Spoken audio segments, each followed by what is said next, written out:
নাই টেলিফোন নাই রে পিয়ন নাই রে টেলিগ্রাম, বন্ধুর কাছে মনের খবর কেমনে পৌঁছাইতাম। বন্ধু রে তোর লাগি পরবাসী হইলাম।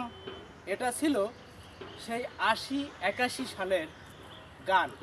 আজকের মার্কেটে এই গানটির কোনো গুরুত্ব নেই, কারণ এখন টেলিফোন আছে, হোয়াটসঅ্যাপ আছে, মেসেঞ্জার আছে, অত্যাধুনিক যুগ, অত্যাধুনিক নেট। এই যুগে এসে সেই যুগের গান যেমন চলে না, ঠিক তদ্রূপ সেই যুগের রাজনীতি এই যুগে চলে না।